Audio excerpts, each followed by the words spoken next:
Todos. Boa noite. Que Jesus nos abençoe mais uma noite e vamos conversar sobre o reino de Deus, essa construção coletiva, né? Que reino de Deus é este?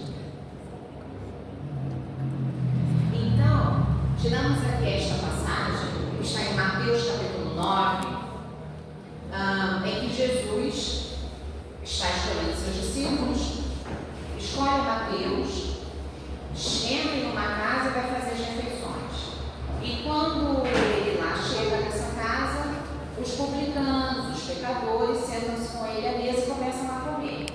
E ali que ele já está naquele movimento, sendo observado pelos fariseus, pelos doutores da lei, os fariseus entram também e ficam abismados porque veem Jesus, que é chamado então de mestre, de um professor, de um conhecedor das leis, sentado com as pessoas ali de uma vida, que era proibido pelas leis. E aí esses fariseus perguntam para os discípulos de Jesus, né? O seu mestre senta com publicanos e pecadores? Jesus ouve, eles falam baixinho, Jesus ouve e imediatamente, não espera nem os discípulos responderem, e imediatamente diz para eles: não são os sãos que precisam de médico. Ide, porém, e aprendei o que significa: misericórdia quero e não sacrifício. Porque eu não vim a chamar os justos, mas os pecadores ao arrependimento. O que ele está querendo dizer com isso? A misericórdia, a compaixão, não é uma novidade, né? É difícil para a gente exercitar até hoje, mas não é uma novidade, não foi Jesus que trouxe isso. Amar ao próximo está desde o Velho Testamento. Desde os 10 mandamentos, tudo que está lá é sobre amar o próximo. Amar a Deus, honrar pai e mãe, e depois vem uma sequência de nãos: não roubar, não matar, não adulterar, e assim vai. Mas é amar o próximo, porque naquela época o entendimento era uma outra extremidade, né? da proibição, era algo mais rigoroso. Ao longo dos séculos, dos milênios e passando, a gente evoluindo, nosso cérebro conseguindo entender melhor as coisas, o modo de falar mudou. Então, Jesus está falando para aqueles doutores da lei, que em tese conheciam o que estava nas Escrituras e que precisavam entender que se tratava de misericórdia, que ele, como mestre, e eles, os doutores da lei, não deveriam ficar restritos e restringir o conhecimento a poucos, somente aos que tinham certa classe social ou aos que poderiam dar a eles algum retorno. Mas a todos, não importa, a todos. E vemos no Evangelho segundo o Espiritismo, no capítulo 6, o Cristo Consolador, o Espírito de verdade que nos complementa essa reflexão sobre a misericórdia, sobre a compaixão, né? Quando ele diz, aqui tiramos um trechinho da mensagem do Espírito de verdade: sinto-me por demais tomado de compaixão pelas vossas misérias, pela vossa fraqueza imensa, para deixar de estender mão socorredora aos infelizes transviados que, vendo o céu, caem nos abismos do erro. Crede, amai, meditai sobre as coisas que vos são reveladas. Não mistureis o joio com a boa semente, as utopias com as verdades. A misericórdia e a compaixão de Jesus sobre nós, porque não é verdade? A gente já sabe o que a gente quer, a gente já sabe o que a gente não quer, o que a gente não deve fazer, mas mesmo assim a gente erra. A gente cai no erro, e no erro que muitas vezes é abismal, retorna para a gente uma dor, uma culpa, quando a gente nem se dá conta disso, quando a gente nem reflete que aquilo foi um erro, quando a gente só devolve para o outro, só joga para o outro, responsabilidade das ações, do que nos acontece. Então, a espiritualidade sabe que é difícil a gente entender que reino é esse que Jesus veio falar para nós. Que reino dos céus, que reino de Deus é esse que está presente nas mais diversas religiões e filosofias. Que sociedade é essa? O viver em paz que está na página, né? A gente caminha, como diz aqui, entre a ignorância e a vaidade, o orgulho. Ele sabe que é difícil, porque nós temos as nossas misérias, não apenas materiais, de falta de comida, de moradia, de sanidade, né? Mas de miséria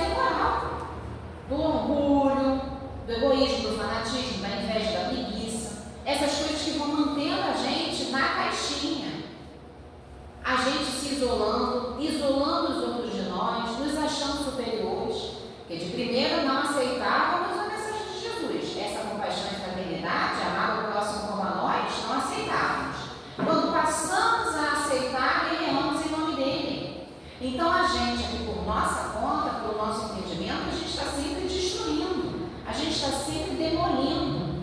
A gente aprende sobre construção, mas a gente vai caindo, caindo, caindo. Então a espiritualidade está nos amparando, está conosco. E é isso o que é o reino de Deus, que é o reino da misericórdia. Mas a moral desse reino qual é? Porque mesmo dentro da misericórdia e da compaixão, cada um tem a sua moral. Cada civilização, cada cultura, cada grupo de indivíduos, não é assim? As pessoas que são bandidos, que traficam, elas têm a regra delas, o que pode e o que não pode, o que é permitido e o que não é. Se moral é um conjunto de comportamento, cada um tem o seu. Qual é a moral do reino de Deus? E que moral nós estamos seguindo? No capítulo 1, não vim destruir a lei, no item 9, um espírito israelita diz: o Cristo foi o iniciador da mais pura, da mais sublime moral. Qual é a moral? A moral evangélico-cristã. Que moral evangélica é essa? Se o evangelho é uma boa nova, uma mensagem nova e boa que está chegando, e cristão vem do Cristo, de um espírito puro, elevado, e é elevado não porque tem certo conhecimento, mas porque pratica o que diz, né? Essa moral evangélica cristã vem fazer o quê? Para que Jesus encarnou para nos ensinar tudo isso? Para renovar o mundo, aproximar os homens a nós e nos tornarmos irmãos uns dos outros. Porque muitas vezes, quando não sempre, quando a gente se sente invadido, quando a gente se sente inseguro, desprotegido, a gente se trata como inimigo, como adversário, né? Então, essa moral de Jesus é para transformar o mundo. Mas não é só com tecnologia, que a gente está vendo a transformação acontecer, né? Eu vi uma mensagem ontem muito interessante. Quem tem, dizendo assim, né? Quem está na faixa de 40 anos, pegou o ponto exato da transformação tecnológica. Porque tanto escrevia quando criança e adolescente em carta, né? Porque não existia internet na sua juventude, mas pegou o nascimento da internet. Então está exatamente na transição de um mundo para o outro. Todo mundo que está encarnado, de 40 para trás, pegou essa transição. Mas aquela fase, aquela juventude, viu o mundo na sua adolescência mudar completamente. Desconhecido para frente, que não existe mais para trás. E não é o progresso, a gente vê há todo tempo, material. As coisas melhoraram bastante. O que a gente não podia consumir antes, hoje a gente já pode, mesmo que parcelar no cartão de crédito, né? Talvez a vida mudou do caderninho da vendinha, que é da dívida, né? Do fiado, o fiado do cartão, o fiado do Pix parcelado, mas mudou, né? A gente hoje consegue proporcionar às gerações de agora para frente coisas que para nós era mais difícil. Mas ficou só nisso? É só para isso que a gente encarna? O que mais a nossa inteligência pode proporcionar e fazer o mundo progredir para além só de uma questão material? Então é isso que Jesus veio causar reflexão em nós. Quando ele diz lá, crede, meditai sobre as coisas que são ensinadas. Não é para a gente ler, concordar e pronto, acabou. É para colocar aquilo em prática. Essa renovação que vai nos aproximar e nos tornar irmãos, há de fazer brotar de todos os corações a caridade e o amor ao próximo. Volta lá no Velho Testamento. E estabelecer entre os humanos uma solidariedade comum. De uma moral, enfim, que há de transformar a terra, tornando-a morada de espíritos superiores aos que hoje a habitam. É a lei do progresso. E esses espíritos superiores seremos nós, melhores do que nós ontem. Porque um passinho à frente que a gente consiga dar já é bacana, já é importante, né? Se a gente olhar lá para trás, em relação a um ano, o que a gente aprendeu? Alguma coisa nova a gente aprendeu, não aprendeu? De hoje para trás, um ano. De hoje para 10 anos, para 20 anos para trás. O que a gente está melhor? Esse é o objetivo. Intelectual, mas também moralmente. Nessa solidariedade comum, que é desenvolver as coisas, desenvolver a nós, pensando no coletivo. Cada um vai ter a sua função, cada um vai ter a sua cota, cada um vai ter a sua fase, a sua responsabilidade. possibilidades e o seu entendimento, o seu propósito de encarnação, né? Mas o que a gente puder fazer para ajudar uns aos outros, é a isso que Jesus vem acender a lanterninha interna da nossa consciência. Façamos. Jesus nos ensinou sobre a solidariedade comum na prática. Como? Diversos exemplos, trouxemos dois. Naquele momento em que ele, conhecidíssimo, uma multidão seguia, 5.000 pessoas. Estava anoitecendo, todo mundo no deserto, e os discípulos, que já estavam com ele há um bom tempo, nervosos com aquela situação, né? Porque Jesus já tinha feito de tudo que era milagre. Mas o que fazer com 5.000 pessoas? Como eles, discípulos, que acabavam também por quererem se colocar na posição de protetores de Jesus, como eles iam proteger Jesus no deserto de 5.000 pessoas? E se de repente aparecessem os soldados romanos ou os do Sinédrio? Então, imaginemos a angústia de Jesus, né? E aí eles dizem para Jesus: despede a multidão, para que, indo aos lugares e aldeias em redor, eles se agasalhem e achem o que comer, porque aqui estamos em lugar deserto. Então eles estão dizendo para Jesus: vamos embora, que eles vão se virar para encontrar o que comer, onde dormir, está tarde. Então parece que é assim, se vira. Em algum momento das nossas vidas a gente age assim com alguém, né? A gente ajuda, a gente fica perto, a gente acolhe, a gente ensina, a gente conversa, a gente ouve, desabafo. Mas tem uma hora, passou daquele nosso limite, vai se vira, né? E aí Jesus, sabiamente, diz de forma objetiva, diz o quê? Dá-lhes voz de comer. Olha só que beleza. Você imagina os discípulos, né? E no continuar da passagem, os discípulos acatam, os discípulos obedecem e humildemente dizem a Jesus que não sabem como fazer isso. Como é que vão alimentar 5.000 pessoas? E aí Jesus primeiro esperou a reação deles, né? Ajudem-se uns aos outros. É para vocês se preocuparem com eles. A primeira preocupação já veio, né? Como fazer com essa multidão? O que fazer para ajudá-las a alimentá-las mais? Mas isso é uma preocupação ou é o querer livrar-se do problema?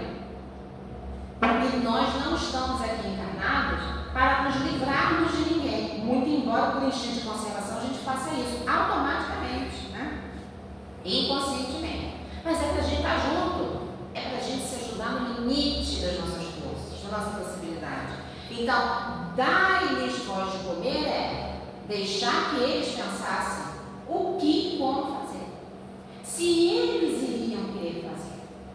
Se como trabalhadores de Jesus, eles se colocariam na condição dos doutores da lei, que ficavam trancafiados no tempo, sem contato com a pobreza e com a miséria, com a doença de ninguém, botavam um cadeadinho na porta, botavam um carimbo na pessoa que era um sininho, se ela tivesse qualquer tipo de deficiência, a desqualificava como cidadã e ela ficava a Deus dará pelas ruas, sem nenhum tipo de assistência, sem nenhum tipo de cuidado, proteção ou amparo. Então ali ele jogou para os discípulos: o que vocês vão fazer com isso? E humildemente eles então reconheceram e não souberam. E aí Jesus ensina para eles como fazer, né? E aí acontece a multiplicação dos pães e dos peixes. No outro exemplo, Jesus também coloca os discípulos para já estagiarem, né? Então já os dividem para eles irem pregar sozinhos nas cidades a mensagem de Jesus. Depois os dividem, são os 70, né? Os dividem em duplas. E na passagem diz assim, está em Lucas capítulo 9. E, convocando seus 12 discípulos, enviou-os a pregar o reino de Deus e a curar os enfermos. E disse-lhes: nada leveis convosco. Nada leveis convosco, mas é nada mesmo. Nada leveis convosco para o caminho. Nem cajados, nem alforjes, nem pão, nem dinheiro, nem qualquer de vós tenha duas túnicas. Eu já ia desistir na base do pão. Mas é nem para segurança, porque o alforje é a bolsinha, né? E podia botar água, a outra muda de roupa, a túnica, o dinheiro, qualquer coisa. Mas nem o cajado. Que ainda que eu brinque aqui com a questão da alimentação, o mais grave disso aqui é o cajado. Não poderia ter cajado. E cajado é aquela estaca, que ela tinha sempre uma circunferência na ponta, né? Porque ela era deserto, a região como é até hoje, deserto pedregoso, solo totalmente instável, e eles estavam andando por um caminho estreito e de repente aquilo se desfazia e caíam e você abaixo. Não vimos, infelizmente, o caso daquela nossa companheira brasileira, não foi? Que derrapou naquele vulcão, né?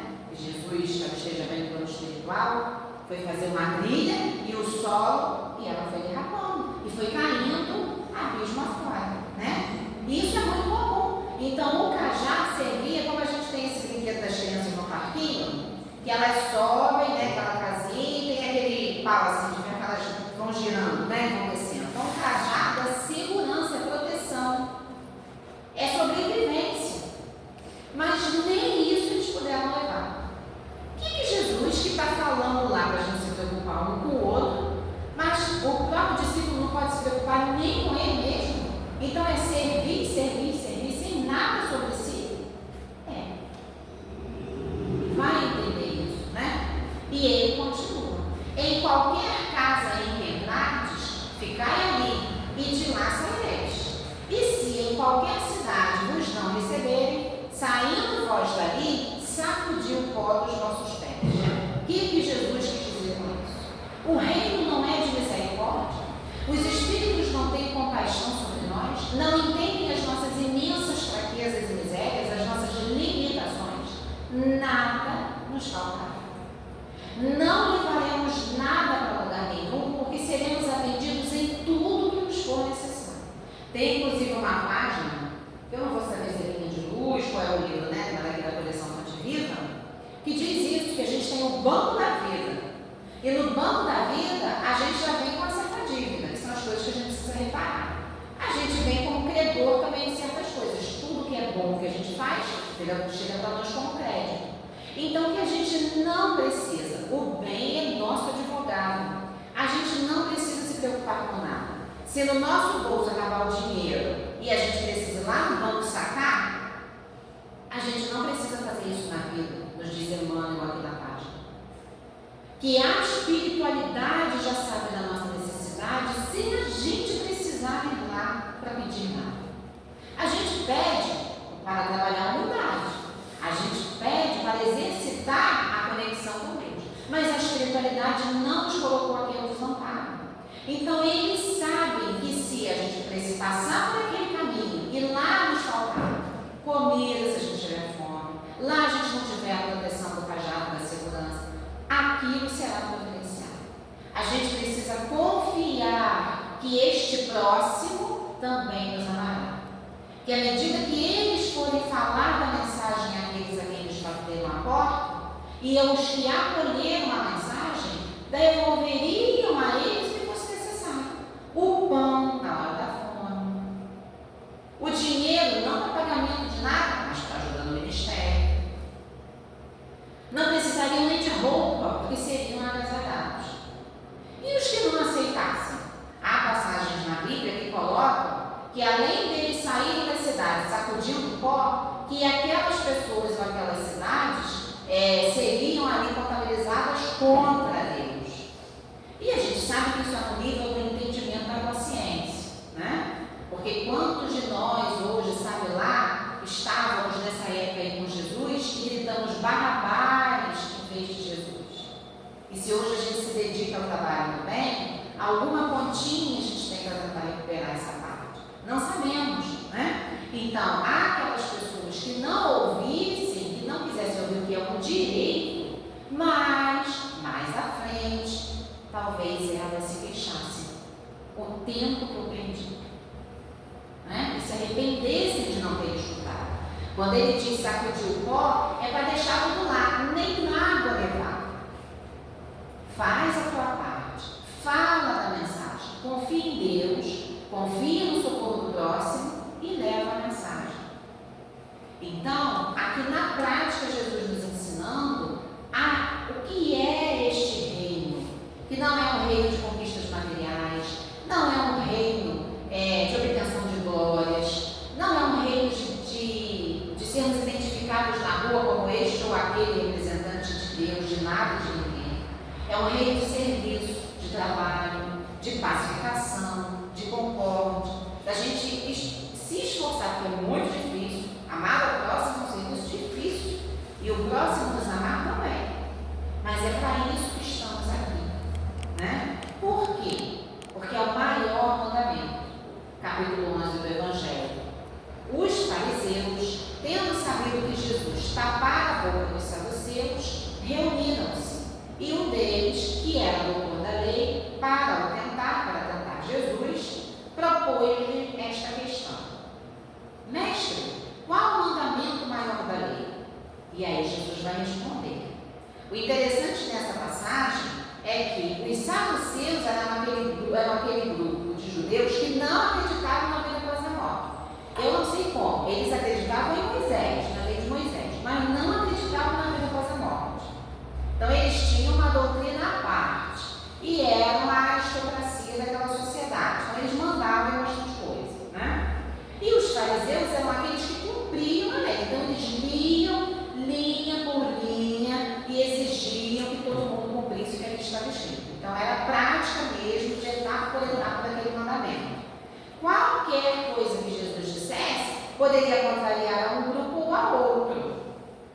Então Jesus vai responder e diz lá que o maior mandamento: amarás o Senhor teu Deus de todo o teu coração, de toda a tua alma e de todo o teu espírito.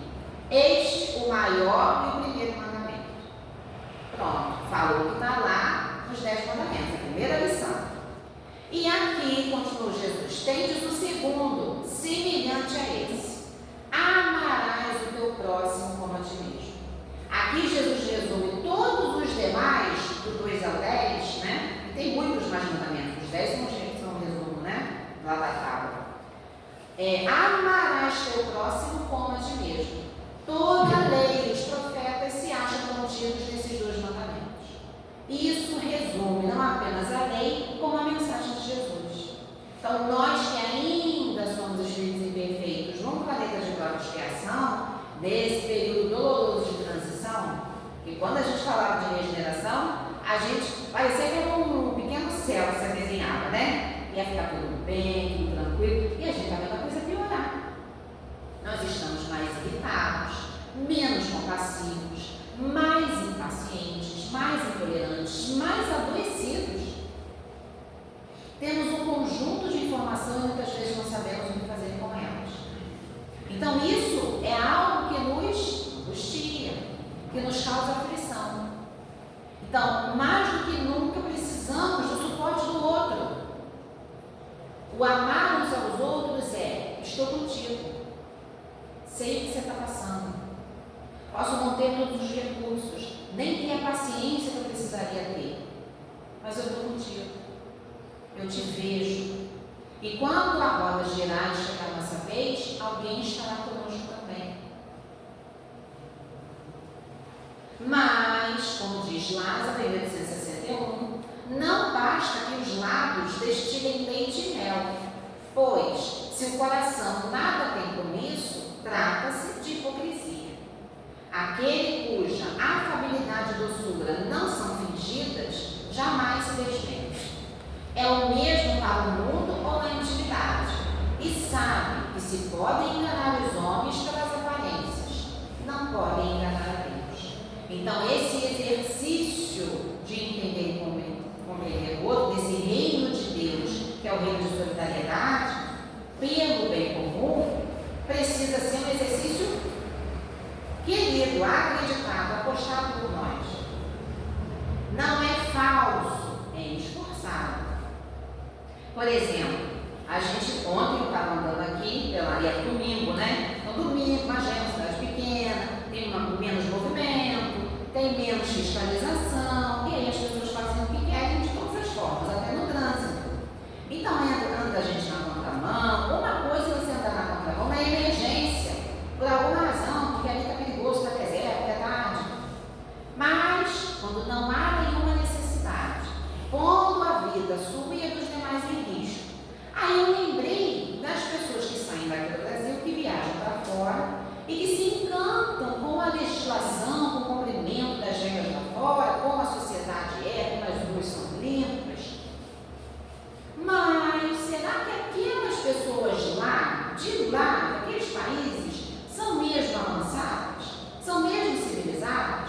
ou elas têm uma lei mais rigorosa que de fato é cumprida, porque a nossa rigorosa mas é cumprida. E a gente vai fazendo, porque a moral, a ética é a gente fazer o que está na lei sem que ninguém veja, mesmo que não tenha ninguém fiscalizando. Essas pessoas, quando vêm para cá, as que não têm isso verdadeiramente no coração, as que só têm nos lábios o cumprimento dessa lei, quando vêm para países como o nosso, fazem o que querem. Da roubalheira física à prostituição infantil. Fazem o que querem. E nós? Se nós saímos daqui alegando que o país que o Brasil é um país que não tem isso, nem isso, nem isso, nem isso de civilização, e vamos para esses países onde nos encantamos, por que lá passamos a cumprir e não cumprimos aqui de onde viemos? Porque nós contribuímos com um estado de coisa que não é bom, nem legalizado, nem justo. Então, é um exercício de dentro para fora.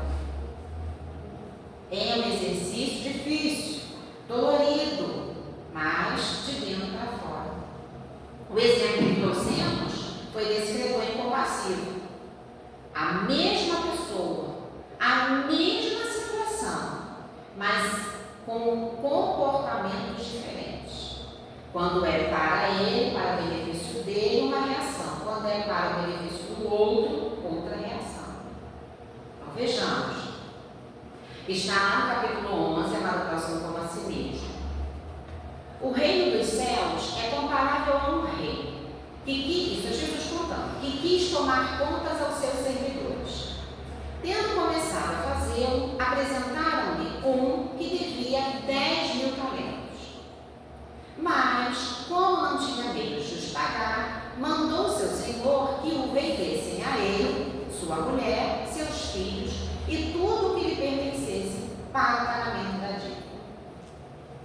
O servidor, lançando-se-lhe aos pés, o conjurava dizendo: Senhor, tenha um pouco de paciência e eu te pagarei tudo.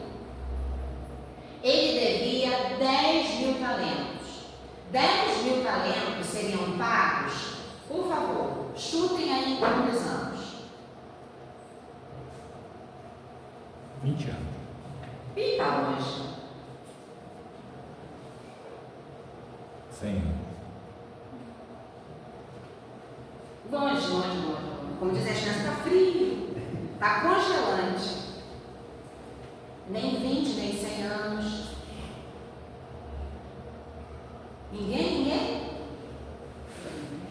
150 mil anos.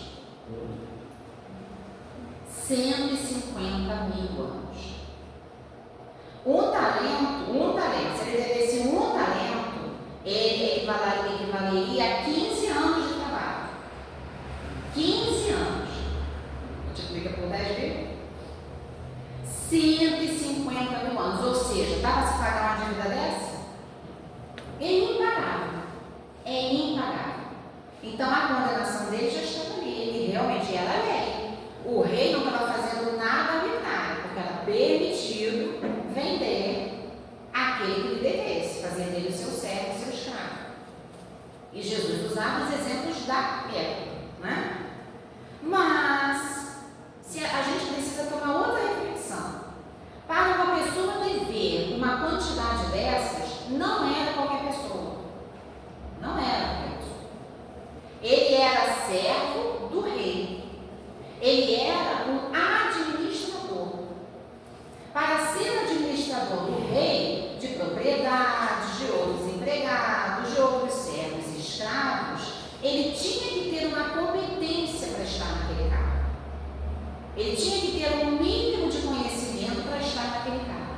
E para gerar esse tipo de dívida, a atitude dele, o comportamento dele, muito provavelmente não era uma dívida porque tinha matado um boi errado.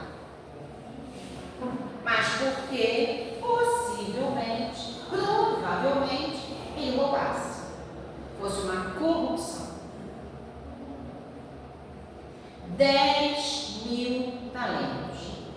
Então ele se ajoelha e pede que o Senhor tenha paciência, ele vai pagar.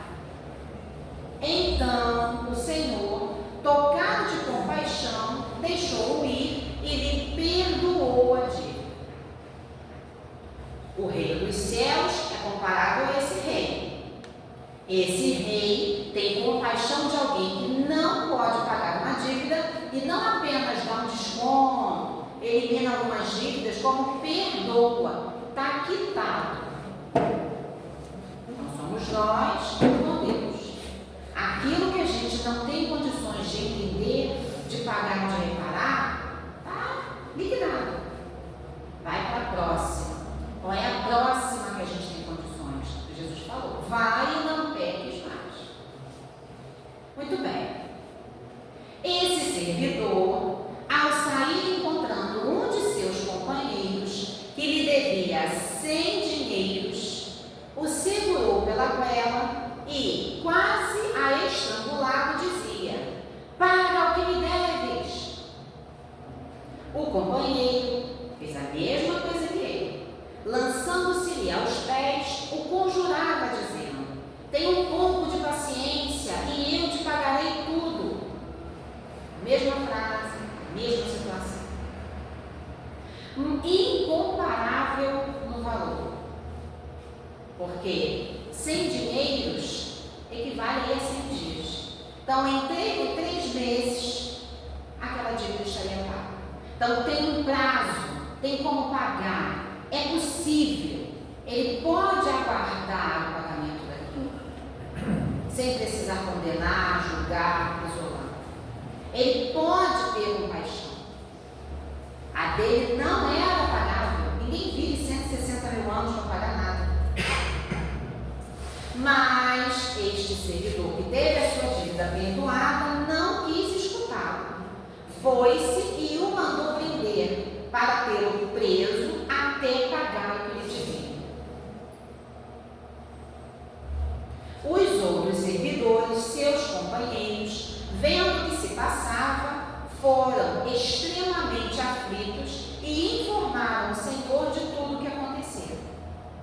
Graças a Deus, nós temos olhos ao nosso redor, né? Então, diante daquilo que está demais, que foi abusivo, a espiritualidade vai enviar um guia, socorro espiritual, as mãos socorredoras. Eles estão vendo que a gente está caindo na mesma erro. Eles vão enviar mãos socorredoras. São esses que estão vendo aquela injustiça e, mais do que uma fofoca, se compadeceram porque ficaram aflitos e foram contar ao Senhor.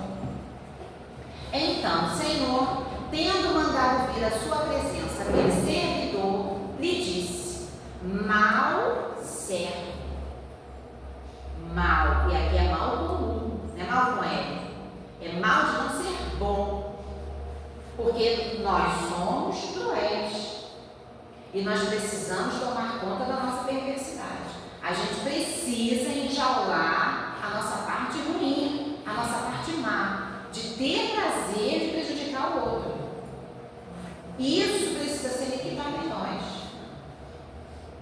Isso precisa ser ensinado aos nossos quando a gente começa a perceber os primeiros desejos, os primeiros contatos, os primeiros comportamentos dos nossos filhos, naqueles que nós temos ali sob os cuidados, né? Precisamos podar, precisamos cortar. Isso não é permitido. Fazer isso não. Nem que faça com você, nem você com ninguém. Então aqui o rei, que simboliza Deus, teve a compaixão com ele, que não teve com o outro. Por que não teve? Ele recebeu um exemplo. Ele foi perdoado. Ele não pode dizer que não sabia. Ele continuou sendo mal.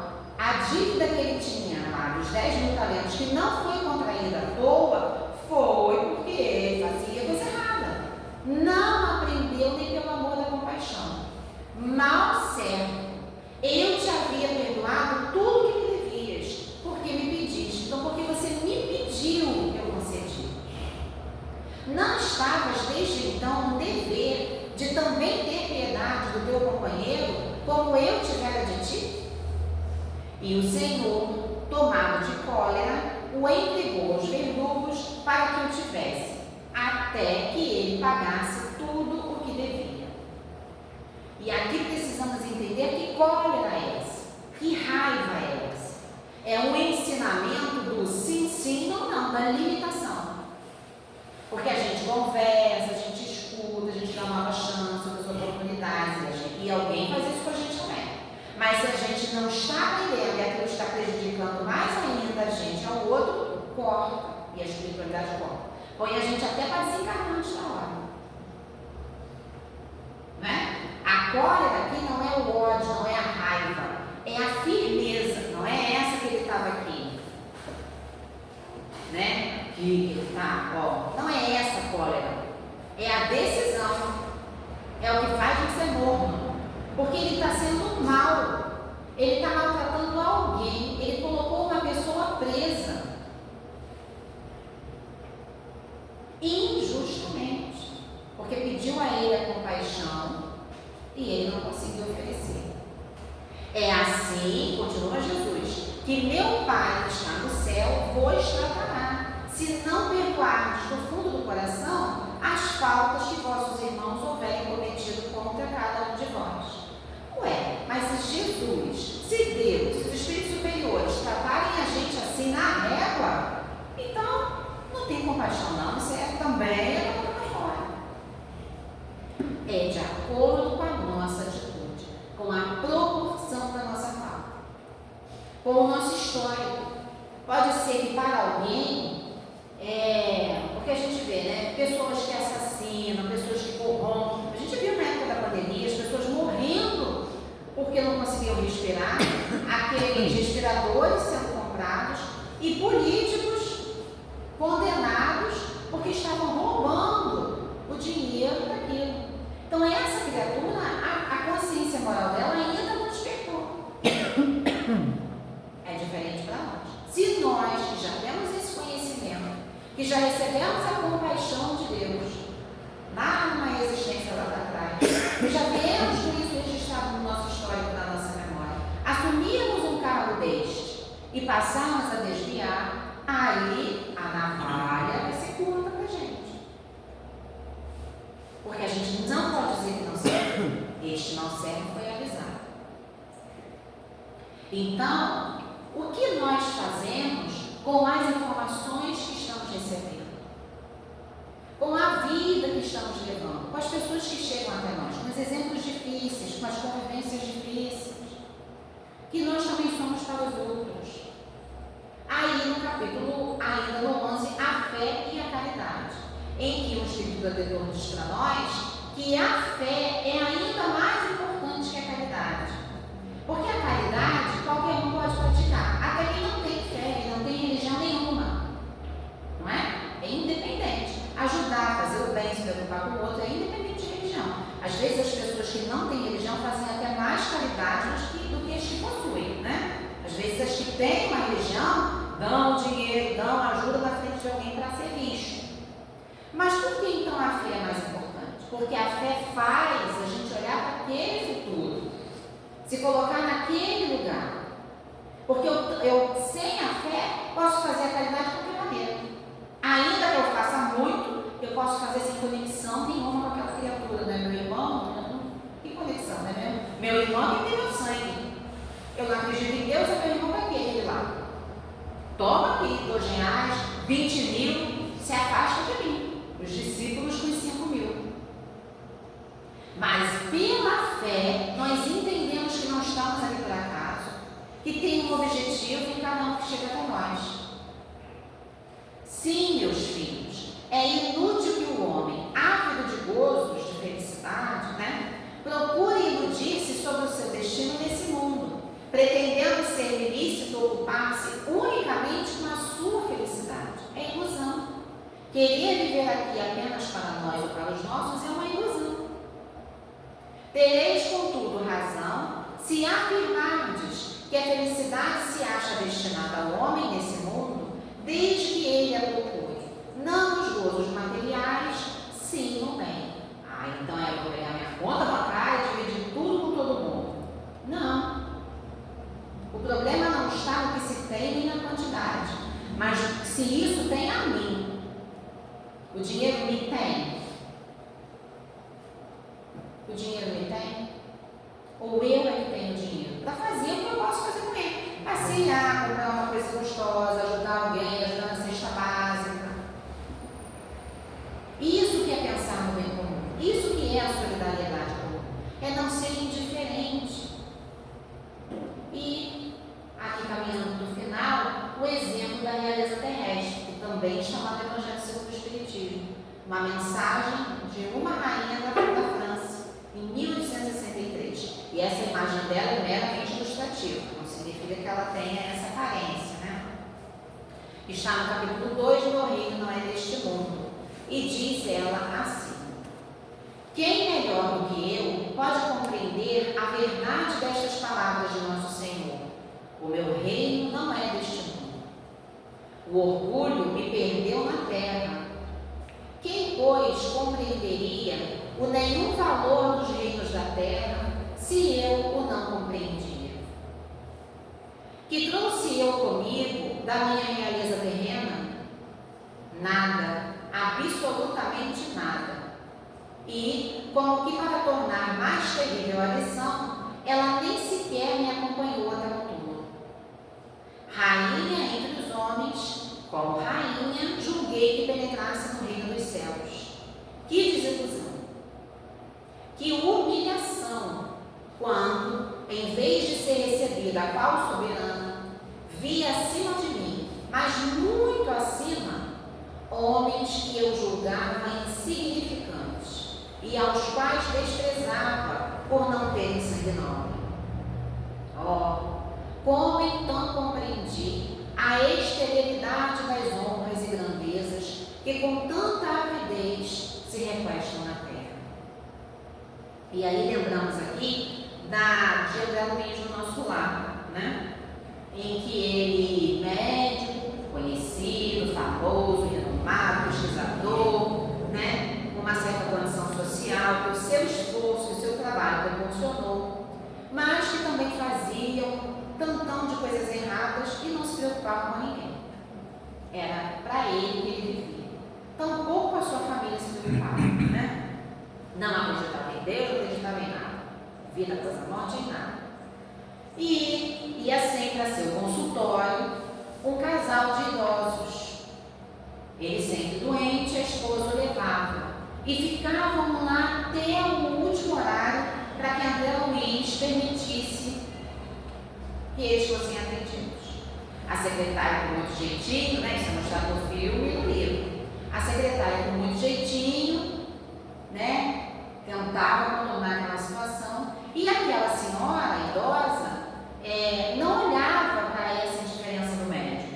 Ou não queria olhar, ou não podia olhar, ou tinha medo de se submeter àquilo, ou já tinha as conquistas dela humilde. Não se sabe.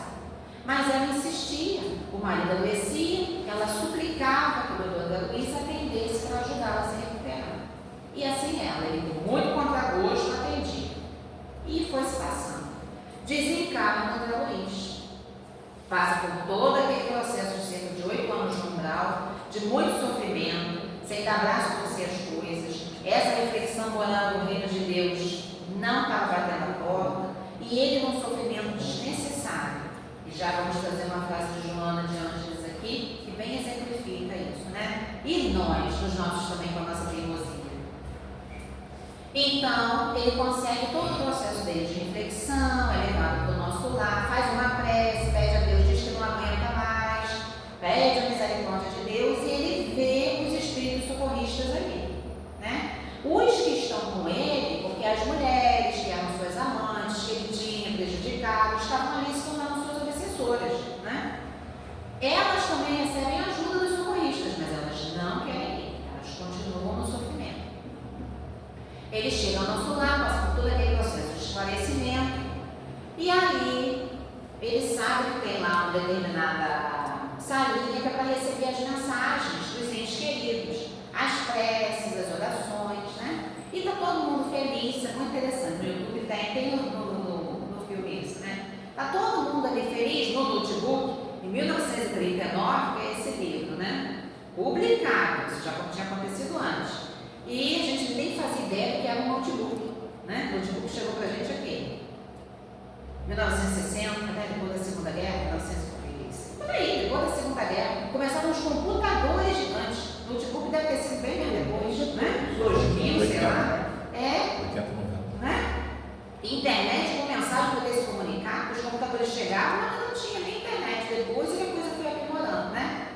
Mas já tinha lá. Então a gente nem fazia ideia da comunicação por essas aparelhagens, mas já tinha lá. Eu não sabia usar, a instrutora ensina, ele fica guardando, lá chega ela com um cartucho, tipo aqueles de videogame, e pluga assim no notebook, e aí ela diz para ele que ela demorou para levar o cartucho, porque foi muito difícil de encontrar. E ele só tinha 2 mensagens. Só 2 pessoas tinham orado por ele com essa encarnação. E ele acha que é um absurdo. Ele, conhecidíssimo, médico, né? Foi um sanitarista importante e bom nesse sentido, né? Trouxe progressos que nós usamos até hoje na ciência. Mas como pode? Aí, essa trabalhadora diz para ele: Senhor, aqui não tem erros. Fique à vontade para ver as mensagens. Aí ele vê. Parece um vídeo, né? Do momento. A primeira que orou por ele foi quem? Quem sempre ora? A mãe. Graças a Deus temos as mães, né? A mãe orando por ele, no momento em que ele desencarna lá na sala do centro cirúrgico. A segunda que orou por ele, quem foi? A senhorinha. A senhorinha. Segunda e última. E aí ele vê, né? Porque é mostrado direitinho como aconteceu. Ele vê a senhora orando, pedindo que ele seja amparado e dizendo que ele era um médico muito bom, que ele era uma pessoa muito boa. E detalhe, neste período, essa senhora desencarna também. E ela vai direto para o nosso lar, não passa muito tempo no umbral, e lá no nosso lar ela continua chamando por ele. Assim como ele fazia em vida encarnada, ele fazia lá, ele atravessava, ele fingia que não via, ele não dava atenção para essa senhora. Não estava nem aí. Porque não tinha o mesmo conhecimento, a mesma categoria, a mesma classe que ele. Né? E quando ele vê, é o que ele precisa. A compaixão brota no coração dele. E aí essa cena se repete, ela está triste, sentada no banco, não chama por ele a vê de cabeça baixa, lá no nosso lar, atravessa e vai em direção a ela, não atravessa mais contra, ele atravessa em direção a ela. E aí ela diz que o marido também desencarnou, mas que não estava ali no nosso lar, que ele a ajudasse a resgatar o marido. E ela chora, chora, chora, e ele a consola. Então, a mensagem de Jesus é para isso. Não importa se a gente negou ou renegou, se a gente julgava insignificante as pessoas, quantas vezes a gente se colocou assim, foi um erro, foi um equívoco, passou, é daqui para frente. O que a gente vai fazer com isso hoje, agora, que eu posso fazer melhor do que eu fazia? Então é daqui para frente. E continua a rainha da França. Para se granjear um lugar neste reino, são necessárias a abnegação, a humildade, a caridade em toda a sua celeste prática, a benevolência para com todos. Não se vos pergunta o que fostes, nem que posição ocupastes, mas que bem fizestes, quantas lágrimas enxugastes. Ó Jesus, tu disseste, teu reino não é deste mundo, porque é preciso sofrer para chegar ao céu, de onde os degraus de um trono a ninguém aproxima.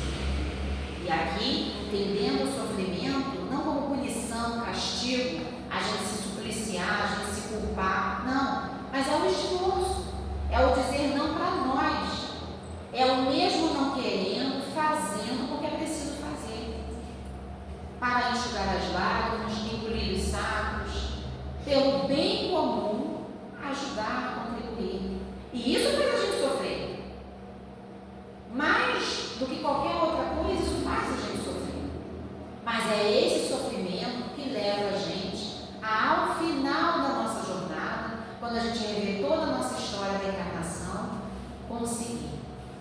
saltinho a mais eu dei no degrau da minha evolução.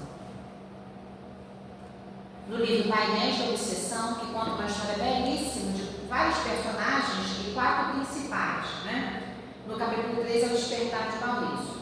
São Maurício, Argos, Áurea e Filipe, que é o obsessor, né? E são minérios ali de um processo obsessivo difícil entre esses personagens. E a Joana de Ângeles, que lá é a mentora angélica, né? Ajuda esses espíritos a se recomporem na vida, assim como o Aniceto, o Lourenço fizeram com o André Luiz. E a Áurea, o Argos, estão se encaminhando. Até o Felipe, que é um obsessor, está um pouco melhor para essa orientação de fraternidade, né? Aberto para esse reino dos céus dentro de si. Mas o Maurício continua se atropelando na encarnação, né? E agora não bastasse todo o passado, agora começa a se envolver com a dependência química. Então ele vai complicando a história dele mais ainda. E aí a Joana, em desdobramento por trás, e entre tantas coisas belíssimas que ela diz, faz essa reflexão aqui para ele, que é o exemplo do amor para nós, do amor de Jesus e dos Espíritos. A gente está lá afundado no poço, nós teremos a luz iluminando o nosso caminho para a gente retornar. Mas é preciso que a gente queira estender a mão ao encontro desses amigos. Diz a Joana de Ângeles: já é tempo, filho, de retornares a Jesus. O Mestre te espera há milênios, sem que lhe sejas a alegria de o seguir. Até quando será necessário que o seu convite te chegue em forma de dor e desconforto, e a sua voz te alcance na balbúrdia das alucinações?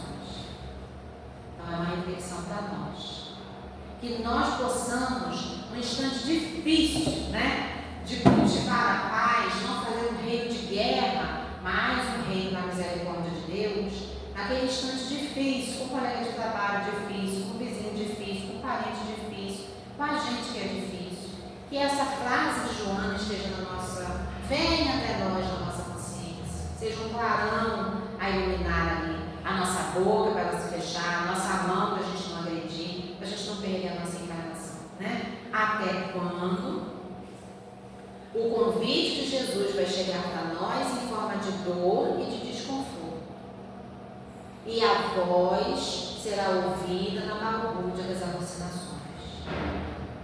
Para encerrarmos, é o convite de fé, para a gente entrar no barco de Jesus e seguir com o que Ele nos espera, para contribuirmos com o reino de amor e misericórdia. E nos diz fé, amados irmãos, aproveitai dessas lições. É difícil praticá-las, porém, a alma colhe delas imenso bem. Crede-me, fazei o sublime esforço que vos peço. Amai-vos, e vereis a terra, em breve, transformada no paraíso, onde as almas dos justos virão repousar. Quem herdará nas bem-aventuranças o reino de Deus? Quem são os justos? Os brancos e pacíficos. Que Jesus nos ajude a buscarmos e encontrarmos dentro de nós a pequena luzinha que já tem aqui, com todas as informações que a gente já recebeu, para, diante das dificuldades, a gente conseguir escolher o bem, o perdão, a misericórdia, e que os do nosso caminho também nos perdoem as faltas que nós cometemos, e que consigamos nos tratar como irmãos. Que os títulos, as moções, as comendas, as parabenizações, os status fazem parte de uma vida material, de uma vida social. Mas nós não nos levaremos, a não ser tudo aquilo que deixarmos no coração das criaturas. Que Jesus nos ajude a deixarmos o melhor de nós e a também recebermos delas. Obrigada pela paciência. E vamos à prece.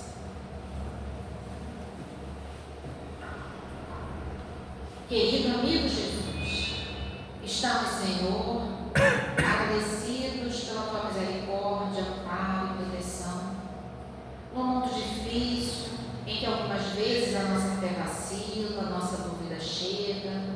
e não sabemos, Jesus, se continuamos ou se desistimos.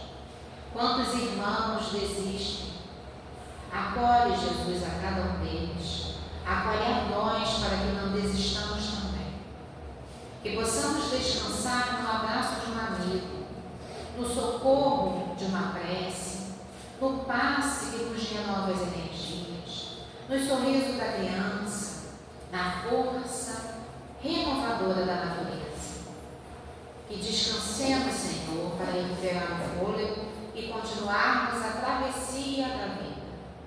Que o Senhor abençoe esta casa, que acolhe encarnados e desencarnados, e a todas as casas religiosas, pois são todas elas pontos de luz na humanidade. Que os países que não as permitem, que as fecharam, que as proibiram, possam ser consolados por Ti e os seus emissários consigam chegar nos lares que nunca nem ouviram falar sobre o Teu nome. Que a força do Teu amor, que o amparo de Maria de Nazaré, que a misericórdia divina esteja conosco todos os dias e que nós possamos dividi-lo com os nossos irmãos. Graças a Deus.